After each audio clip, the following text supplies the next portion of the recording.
Hi everybody, this is Noelle at Petiti Garden Centers and we're here at Oakwood Village, and it is late fall and we have had a ton of questions on social media writing into us about fall care in the garden, putting the garden to bed. What do I do? What don't I do?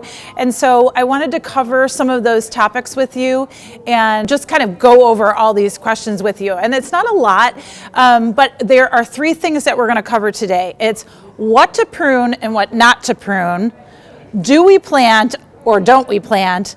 And then also, do we apply winter protection or not? Do we not need to do that? So we're going to talk about that today. So the first one is what to prune and what not to prune. Okay, I'm going to tell you right now, whenever a tree or a shrub or a perennial, annual, whenever they are diseased or damaged, or there's something broken, or there's weak limbs or crossing branches, you can prune that whenever you want to. You want to remove that growth, or if you will, that damaged growth on that plant, remove that, okay, any time of the year. So if you see that now, as the leaves are falling and the plants don't look great, go ahead and remove it. However, if we're talking about pruning trees and shrubs right now, we always suggest you wait until they go dormant. So dormancy happens when the soil freezes, it gets very cold out there, really very close to winter, end of fall, beginning of winter time. And lots of times we won't even recommend doing it until late winter, early spring, because the plants will give you natural indicators to show you where to prune to, okay? So do be aware of that. Some things that you don't have to prune right now, ornamental grasses. That's a no-brainer. They're out there in our gardens to extend our growing season. So we love ornamental grasses for that effect.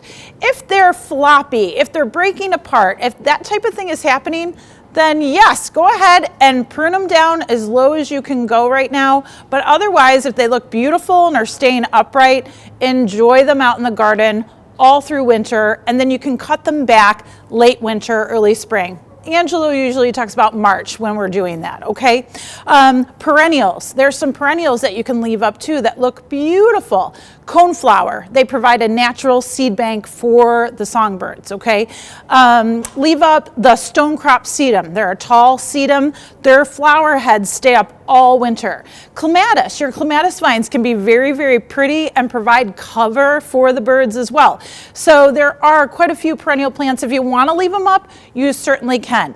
If you want to cut them down, that is your option as well. And cutting perennial plants back now in the fall actually will help reduce your spring cleanup out in the garden. So if you want to do that, totally fine.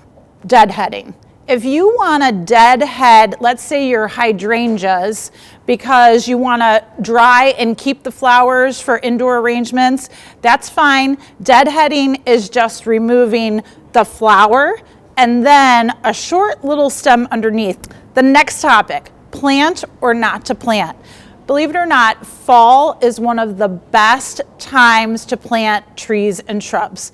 The soil is warm, the air temperature is cool, those plants are able to root themselves very quickly and able to rest and recover very quickly. So if you can plant trees and shrubs at this time of year, go for it.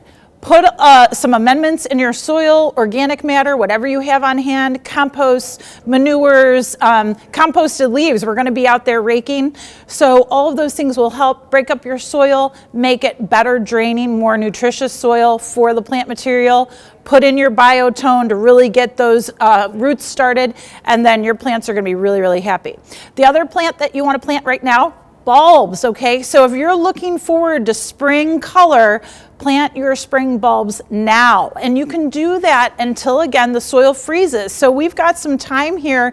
Even in November, everything is great. Sometimes beginning of December, we still haven't had a good hard freeze. You can still plant bulbs. Here's the thing.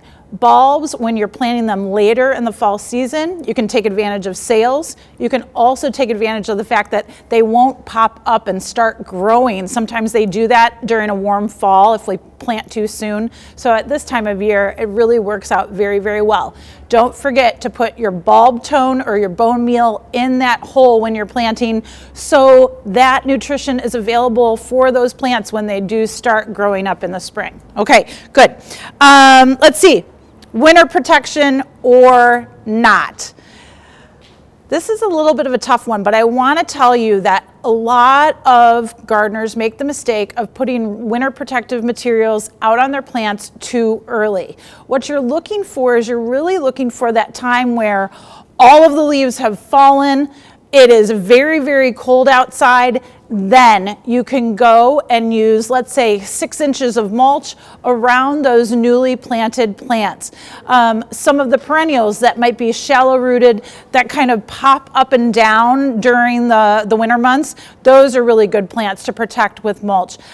So do watch out for that. Oh, and of course, mop head hydrangeas. So when their leaves fall off, go ahead and give them a good spray of Wilt Stop, which is an anti-desiccant, okay? And then we recommend taking some burlap and wrapping the burlap around the stems. That will help the buds that are already on those stems stay protected over the winter, so when they bloom next summer, they're gonna look awesome, because you're going to have the second year wood blooms plus first year wood blooms coming underneath. We're going to talk about rose protection too, and actually we're going to shoot a video here next couple days if we can get out there and show you what that protection for the mop head hydrangeas and the roses is like. If you need to protect a plant material outside and the least you're going to do is get out there and spray Wilt Stop, that's a great thing to do. So Wilt Stop works very, very nicely as far as keeping the moisture into the plant